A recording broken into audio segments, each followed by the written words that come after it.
15/10/2025 আমাদের opposition leader জিতেন চৌধুরী সাহেবে আমাদের অনারেবল মিনিস্টার সুধাংশু দাসের ব্যাপারে কিছু মিথ্যা অপবাদ দিয়েছেন, এই বলে যে ওনার ভাই হিমাংশু দাস ত্রিপুরা রাজ্যের হাইয়েস্ট ট্যাক্সপেয়ার এবং উনি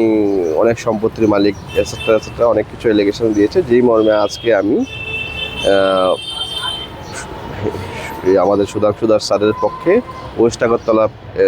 ডিস্ট্রিক্ট কোর্টের যে পাবলিক প্রসিকিউটর বিশ্বজিৎ দেব আছেন, উনি অ্যাজ এ কমপ্লেনেন্ট একটা কমপ্লেন ফাইল করে আমাদের সেশন জাজ ওয়েস্ট ত্রিপুরার কোর্টে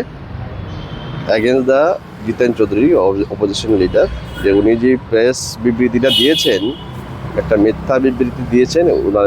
এটার বিরুদ্ধে। এবং আমি এই কেসের কমপ্লেনেন্টের পক্ষে নমিনেটেড অ্যাডভোকেট। ঘটনা ছিল যে 15/10/2025 ওই অপোজিশন লিডার জিতেন চৌধুরী সাহেবে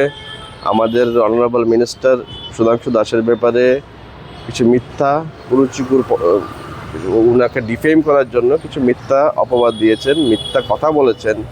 প্রেস রিলিজের মাধ্যমে, যেটা সর্বত্র ছড়িয়েছে এবং যার ফলে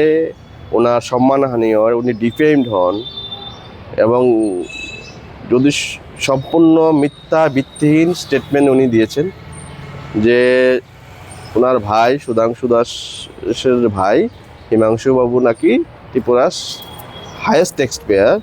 এবং ওনার প্রপার্টির গুণ অনেকটাই বেড়ে গেছে তাদের পরিবারে, উনি মিনিস্টার বা উনি এমএলএ হওয়ার পরে, যেটি সম্পূর্ণ ভিত্তিহীন এবং এর ফলে আমাদের অনারেবল মিনিস্টারের সম্মানহানিও উনি ডিফেম হন। এবং এই মর্মেই আজকে কেস ফাইল করা। আর কেস ফাইলটা করেছে ওনার পক্ষে স্যাংশন নিয়েছে by the order of the governor West Agartala public prosecutor Biswajit Deb মহোদয়, উনি অ্যাজ এ কমপ্লেনেন্ট